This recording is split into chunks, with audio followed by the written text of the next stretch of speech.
अस्सलाम वालेकुम, welcome to the Aafia सलाम शो। और आज जो 16 दिन की तहरीक है सिंध की बुनियाद पे तशद्दुद, उसी सिलसिले की एक और कड़ी है। और आज मेरे साथ हैं तस्नीम अहमद, जो कि अक्स रिसर्च सेंटर की डायरेक्टर हैं, जो कि एक पायनियरिंग इदारा है इस मुल्क में, जो कि सिंध और उसका मीडिया में किस तरीके से उसको उसकी अक्कासी की जाती है उस सिलसिले में रिसर्च करता है। बहुत बहुत शुक्रिया तस्नीम आने का। शुक्रिया, थैंक यू। अच्छा, ये मुझे बताएं कि आपके इदारे का एक ख़ास फोकस है, वो मीडिया में जिस तरह से अक्कासी होती है औरत की, उसके ऊपर फोकस करता है। तो आपके ख्याल में क्या ये जो तशद्दुद का अंसर है, ये किसी तरीके से ये क्या उसमें कोई परपेचुएट होता है, बढ़ता है जिस तरह से औरत की अक्कासी की जाए, या इससे कोई फ़र्क नहीं पड़ता है? नहीं आफिया, बहुत ज़्यादा फ़र्क पड़ता है। जो हमने मीडिया, जिस तरह से मीडिया की मॉनिटरिंग करना शुरू किया, मैंने छोटे सा बैकग्राउंड दे दूँ कि अक्स शुरू ही क्यों किया था। ये इस वजह से था कि मैं ख़ुद अखबारात पढ़ने की बहुत शौकीन थी, और रोज़ की कोई 10-12 अखबारात, उर्दू अंग्रेज़ी दोनों के। और इस्लामाबाद में जब मैं थी उस वक्त की बात है, मिड 90s से।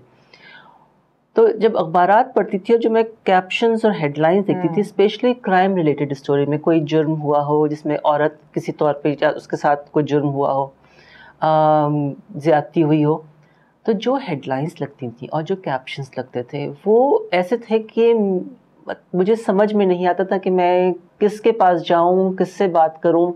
और ये रोज़ाना, मतलब जो बेचारी जिसके साथ ज़्यादती हुई थी उसी को ज़्यादा और उससे ज़्यादती, और अल्फाज के ज़रिए मज़ीद ज़्यादती। उसमें तो नाम, पता, उस सारी जुज़ियात, सारी तफसीलात, तस्वीर, हर किस्म का आप कह लें कि जो एक नेगेटिव इम्पैक्ट। और उसका मुझे जो इस चीज़ का अंदाज़ा हुआ कि किस तरह से असरअंदाज होता है लोगों पे, वो एक वाक़या से हुआ था कि मैंने एक दिन देखा अपनी टेरेस पे से कि मेरा चौकीदार पढ़ के सुना रहा है, और आसपास के चौकीदार, ड्राइवर जो है सुन रहे हैं उससे, तो बड़े चस्के लेके सुना रहा था। क्योंकि उसमें जो हेडलाइंस थी और जो आबरू लूट ली, और फिर उसके बाद फिर उसकी पूरी डिटेल, और फिर जिस तरह से वो हर गुजरने वाली औरत को देखते थे, तो मैंने कहा कि ये कितना लिंक बन रहा है जिसका अंदाज़ा उस लिखने वाले को नहीं है। बिल्कुल, न्यूज़ रूम में बैठे हुए सब एडिटर को या जो भी रिपोर्टर को भी या सब एडिटर दोनों। तो वहाँ से मेरे जहन में ये चीज़ है कि कोई ऐसा फोरम होना चाहिए जिस पे हम ये बात करें, हम इसको मॉनिटर करें, हम एनालाइज करें। तो अक्स शुरू किया था, बिल्कुल एक समझने का 1 पर्सन शो था वो। और मैं खुद फिर मैंने शुरू किया कि मीडिया को मैंने मॉनिटर करना। और प्रिंट था उस वक्त ज़ाहिर है कि एक सिर्फ पीटीवी था, उसके ड्रामे भी हमने मॉनिटर किए। वो प्रेस क्लिपिंग्स लेके मैं एडिटर्स के पास जाती थी, और फिर मैं बात शुरू करती थी कि आपके अखबार में फ़लाँ खबर, नहीं हमारे अखबार में तो ऐसी हेडलाइन कोई नहीं लगी। फिर दिखाया कि भाई ओहो अच्छा ये कब हुआ, अच्छा ठीक है, इस पर हम कुछ ना कुछ करेंगे। तो एक्शन भी लिया लोगों ने। मुझे याद है कि एक एडिटर, बहुत मारूफ एडिटर थे, अब तो बहुत मारूफ एंकर है वो, उन्होंने मुझे बाद में कहा कि तस्नीम, आपने जब मुझे एहसास दिलाया तो मैंने जाके न्यूज़ रूम में बैठ के देखा, तो मुझे अंदाज़ा हो कि हमारा न्यूज़ एडिटर जो है वो इस किस्म की तफरीह लेता है। अच्छा, और बहुत सोच के हेडलाइंस, मतलब ये वो नहीं है कि बस एक चीज़ चल रही है, क्योंकि ये बाकायदा एक डिज़ाइन। और क्योंकि वो कहते थे कि जी हम बहुत जल्दी में होते हैं और हम बहुत जल्दी में हेडलाइन लगाते हैं, तो हो सकता है कभी हमसे भूल चूक। तो मैंने उनको यही कहा था कि एक हेडलाइन जो हमेशा मैं एक मिसाल के तौर पे पेश करती हूँ, वो ये था कि मिस्त्री ईंटें ढोता रहा और बाश बीवी पलस्तर कर गया। मैंने कहा आप देखेंगे एक मिस्त्री जो ईंटें ढो रहा, उसके बीवी के साथ किसी ने ज्यादती की है, और आपने कहा औबाश बीवी पलस्तर कर गई, तो आपने बड़ा तो सोच समझ के तालमेल किया ना अपनी तरफ से दिया है उसको। बिल्कुल। तो उस पे उन एडिटर साहब ने, अपने न्यूज़ एडिटर को सैक किया था कि ये तो बड़ी हौसला अफजा बात है। और ये कोई 98 की बात है या 99। तो उस वक्त हमने काम शुरू किया था। फिर 2002 में हमने एक gender sensitive code of ethics for the print media, again इसलिए कि प्रिंट मीडिया ही था उस वक्त, लेके आए थे हम, और उसमें यही सारी चीज़ें थी। पूरा साउथ एशियन एक हमारा अलायंस था जिसके तहत ये आया था, क्योंकि उस वक्त तक पूरे साउथ एशिया में, एशिया में कहीं पे भी अभी भी आप देखेंगे तो gender sensitive code of ethics आपको कहीं नहीं मिलेगा। कैनेडियन ब्रॉडकास्टिंग एसोसिएशन उनके पास एक है जिसमें काफ़ी चीज़ें, अदरवाइज आपको मुख्तलिफ इदारों के कोड ऑफ एथिक्स जहाँ मिलेंगे कि कहीं कहीं ये ज़रूरत है कि रेप की रिपोर्टिंग कैसे कर लें, उससे आगे कुछ नहीं होता है, ना आगे ना पीछे, बस उनकी शायद। लेकिन हमारे यहाँ तो ये भी नहीं था। हमारे यहाँ तो अभी भी नहीं है। आप मतलब आप समझते हैं कि वो जो कोड ऑफ एथिक्स आपने दिया, आपने उसको बहुत पब्लिसाइज बहुत किया ज्यादा, तमाम मतलब इदारों में। आप सोचें कि 3000 कॉपीज छप चुकी हैं अब तक। तो कहीं ना कहीं तो जा ही रहा है ये, और लोग मंगवाते हैं हमसे।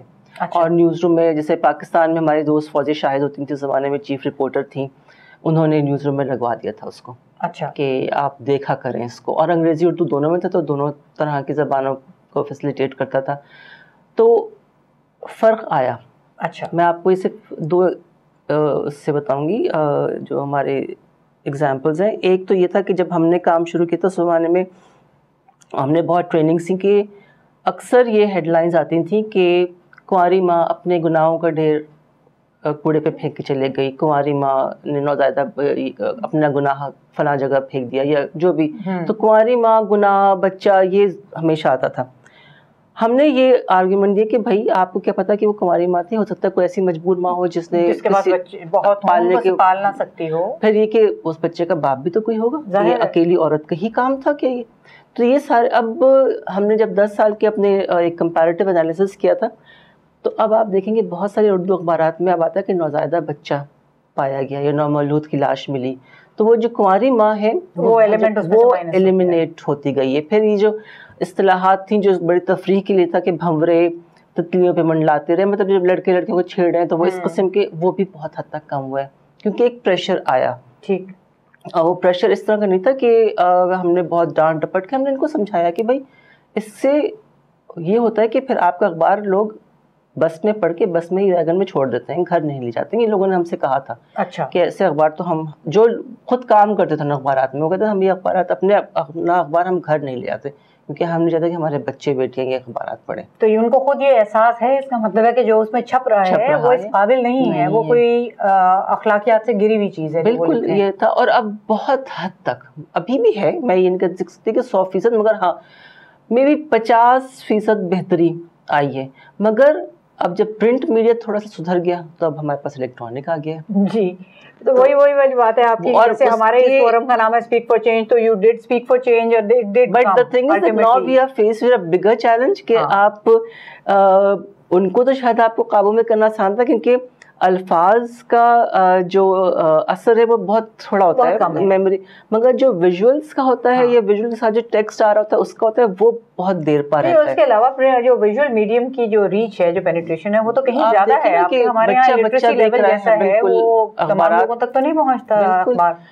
तो अब ये है कि अच्छा इलेक्ट्रॉनिक में भी जैसे टेलीविज़न था, पीटीवी जब था, तो उस वक्त हमारी बड़ी डायरेक्टर प्रोग्राम्स के साथ भी और एमडीज के साथ भी यही होती थी कि जी आप ड्रामे जो दिखाते हैं, ज़ाहिर है कि से ड्रामों का ज़्यादा जोर था कि उसमें आप औरत को थप्पड़ खाते हुए या लात खाते हुए दिखाते हैं, तो इससे और एक कोई नामवर अदाकार ये काम कर रहा हो तो वो एक रीइंफोर्स होती है ये चीज़ कि भाई करना ठीक है, ये बिल्कुल ठीक कर रहा है। अगर फलां कर सकते हो तो फिर मैं तो बिल्कुल ही कर सकता हूँ। तो हमें अक्सर जवाब ये मिलता था कि जी ने देखे आप 30वीं किस्म जाकर उसको सजा भी तो मिली थी, अब 30वीं कौन जिसने जीता, सिर्फ वो देखी जीता है तेरे जुल्फ के सर होने तक वाली बात है कि अगर आपने सिर्फ पहली किस्म पे जूते लात दिखा दिया और 30वीं में सजा, तो बीच के 29 के बाद 30वां कौन जाके देखेगा। तो खैर उस पर अब मगर अब जो है आफिया, अब तो मुझे लगता है कि एक नए सिरे से कोई वो जंजाल पूरा जिसको कहते हैं ना वो आपके सामने कि आप किस किस को पकड़ेंगे। आप एंकर्स को पकड़ें कि वो अपने जो शोज करते हैं उसमें अखलाकियात को कैसे हाथ में रखें। असल में अखलाकियात का भी तो मयार चेंज हो गया है ना। अब जिन चीज़ों को पहले बुरा समझा जाता था उनको अब एक्सेप्टेबल समझा जाता है। वो बाउंड्रीज आपकी पुश होते होते कहीं और पहुंच गई। मेरे ख्याल से ये इसलिए भी ज़्यादा है कि इन्होंने रोल मॉडल्स या जो चीज़ें एक तरह से इन्होंने रेप्लिकेट की हैं वो उन्होंने गलती से, या तो डेलिबरेटली की गलती से किया, उन्होंने इंडियन न्यूज़ चैनल्स को फॉलो किया। और ये वो इंडियन न्यूज़ चैनल खुद इंडिया में भी अच्छे नहीं समझे जाते। जो रिस्पॉन्सिबल वहाँ पे जर्नलिस्ट हैं वो उस किस्म का काम नहीं करते जिस तरह के इंडियन चैनल्स हम देखते हैं, चाहे वो एंटरटेनमेंट चैनल्स हों, चाहे वो